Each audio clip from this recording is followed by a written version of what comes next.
Assalamualaikum warahmatullahi wabarakatuh. Salam Om Swastiastu, Namo Buddhaya. Perkenalkan, nama saya John Hussein Siboya dengan NIM 205190249, Fakultas Hukum Universitas Tarumanegara. Saya akan menyampaikan dua presentasi. Yang pertama mengenai tindak pidana perbankan dan yang kedua mengenai pemetaan permasalahan tindak pidana perdagangan orang. Yang pertama adalah tindak pidana perbankan. Banking crime atau kejahatan perbankan atau tindak pidana di bidang perbankan atau kejahatan yang berkaitan dengan dunia perbankan adalah tindak pidana yang secara yuridis normatif diatur dan dirumuskan dalam Undang-Undang Perbankan dan Undang-Undang Bank Indonesia. Dalam konteks hukum positif yang merupakan kajian tindak pidana perbankan adalah Undang-Undang Nomor 7 Tahun 1992 sebagaimana yang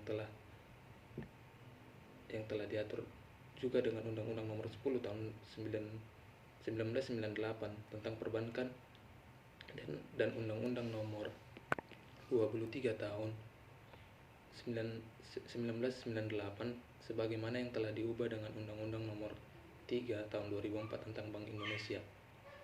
Undang-Undang Nomor 7 Tahun 1992 sebagaimana yang telah diubah dan dengan Undang-Undang Nomor 10 Tahun 1998 Pasal 46. Yang pertama, menghimpun dana dari masyarakat dalam bentuk simpanan tanpa izin usaha dari Bank Indonesia. Dan yang kedua, menghimpun dana dari masyarakat dalam bentuk simpanan tanpa izin usaha dari Bank Indonesia yang dilakukan oleh badan hukum yang berbentuk perseroan terbatas, perseroan yayasan atau koperasi. Maka penuntutan terhadap badan-badan yang dimaksud dilakukan terhadap mereka yang memberi perintah melakukan perbuatan itu atau yang bertindak pimpinan dalam perbuatan itu atau terhadap kedua-duanya. Pasal 47, tanpa membawa perintah tertulis atau izin dari Bank Indonesia, sengaja memaksa bank atau pihak terafiliasi untuk memberikan keterangan sebagaimana dimaksud dalam pasal 46. Dewan Komisaris dan yang kedua, Dewan Komisaris, direksi, pegawai bank atau pihak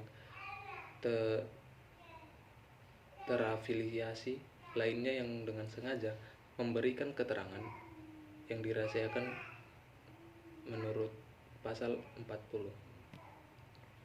Pasal 47A, anggota Dewan Komisaris, direksi, atau pegawai bank yang dengan sengaja tidak memberikan keterangan yang wajib dipenuhi sebagaimana yang dimaksud dalam pasal 42A dan pasal 44A, keterangan kepada pejabat bank, keterangan kepada badan usaha piutang dan lelang negara, dan memberikan keterangan yang berkaitan dengan perkara pidana yang akan diproses. Pasal 48. Yang pertama, anggota Dewan Komisaris, direksi atau pegawai bank yang sengaja tidak ada keterangan yang wajib dipenuhi sebagaimana yang dimaksud dalam pasal 30 ayat 1 serta pasal 34 ayat 1 dan ayat 2, keterangan kepada Bank Indonesia, pembukuan, neraca, dan keterangan lainnya yang akan diminta. Dan yang kedua adalah anggota Dewan Komisaris, direksi atau pegawai bank yang lalai memberikannya yang wajib dipenuhi sebagaimana yang dimaksud dalam pasal 30 ayat 1 dan ayat 2 dan pasal 34 ayat 1 dan ayat 2. Pasal 49. Yang pertama, anggota Dewan Komisaris, direksi, atau pegawai bank yang lainnya yang dengan sengaja membuat atau menyebabkan adanya pencatatan palsu dalam pembukuan atau dalam laporan maupun dalam dokumen atau laporan kegiatan usaha, laporan transaksi atau rekening suatu bank, menghilangkan atau memasukkan atau menyebabkan tindak dilakukannya dalam pembukuan atau dalam laporan maupun dalam dokumen atau laporan usaha, laporan transaksi atau rekening suatu bank, mengubah, mengaburkan, menyembunyikan, menghapus dan menghilangkan suatu pencatatan dalam pembukuan atau laporan maupun dalam dokumen laporan kegiatan usaha, laporan ke transaksi atau laporan suatu bank atau menghilangkan, menyembunyikan atau merusak catatan tersebut. 2. Anggota Dewan Komisaris, direksi, atau pegawai bank yang dengan sengaja A. Meminta atau menerima, mengizinkan atau menyetujui untuk menerima suatu imbalan, komisi, uang tambahan, pelayanan uang, barang berharga untuk kepentingan pribadinya atau kepentingan keluarganya dalam rangka untuk mendapatkan atau mendapatkan bagi orang lain dalam memperoleh uang muka. Bank garansi atau kredit dari bank atau dalam rangka pembelian atau pendiskontoan atau bank, surat OSL, cek, kertas dagang, atau bukti kewajiban lainnya, ataupun memberikan persetujuan bagi orang lain untuk melaksanakan penarikan yang melebihi batas kredit daripada bank. Dan yang B. Tidak melaksanakan langkah-langkah yang diperlukan untuk memastikan terhadap ketentuan undang-undang ini dalam peraturan undang-undang lainnya yang berlaku bagi bank. Pasal 50. Pihak terafiliasi yang dengan sengaja tidak melakukan langkah-langkah yang diperlukan untuk memastikan ketaatan bank terhadap ketentuan undang-undang ini dan peraturan perundang-undangan lainnya yang berlaku bagi bank. Dan pasal 50A.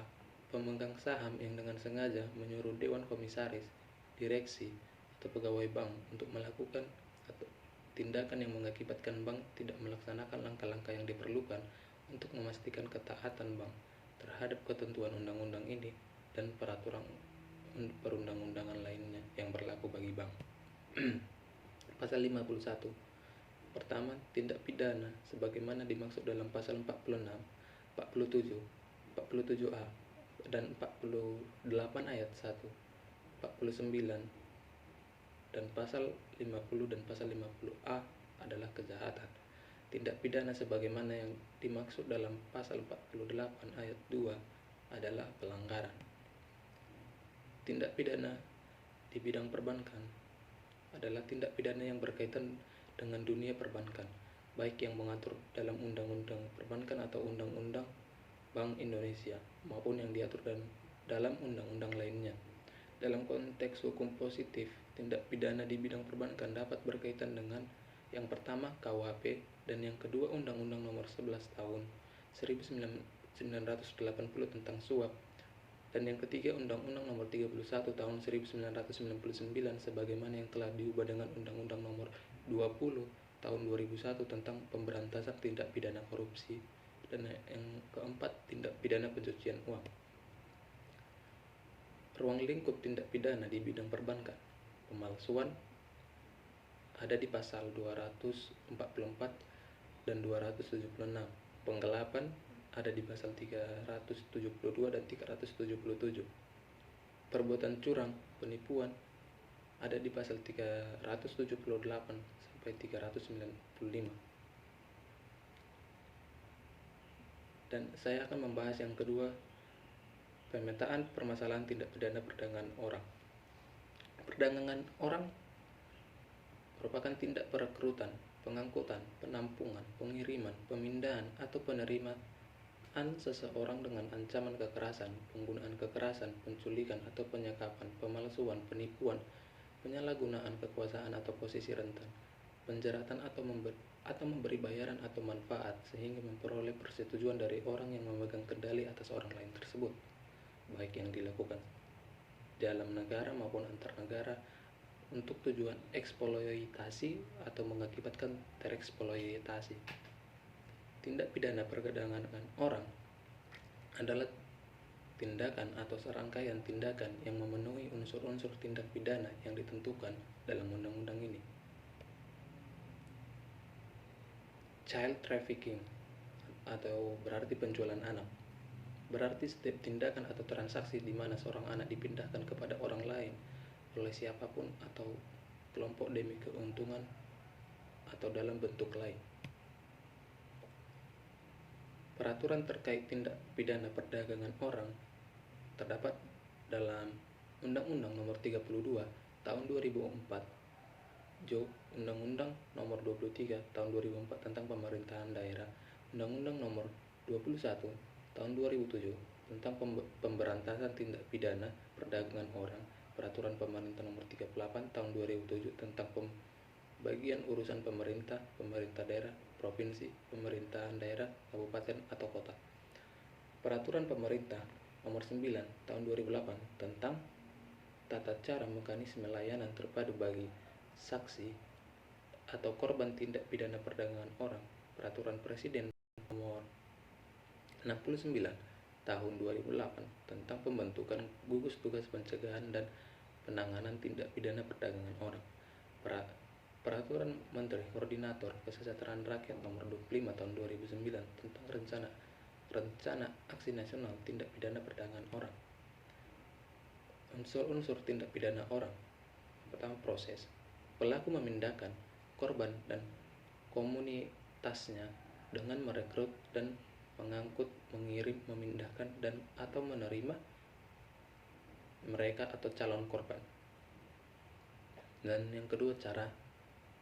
Pelaku menggunakan ancaman kekerasan, penculikan, penyekapan, pemalsuan, penyalahgunaan kekuasaan, posisi rentan atau jeratan hutang untuk mengendalikan atas diri korban sehingga dapat memaksa mereka.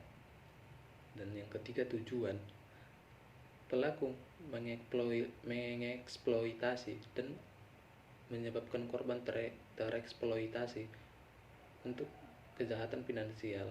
Eksploitasi di sini bisa merupakan perlakuan apapun sesuai dengan kehendak korban atau korban yang menderita karena perlakuan mereka seperti bekerja sebagai pelacur, kerja paksa atau perbudakan, termasuk pengambilan organ tubuh.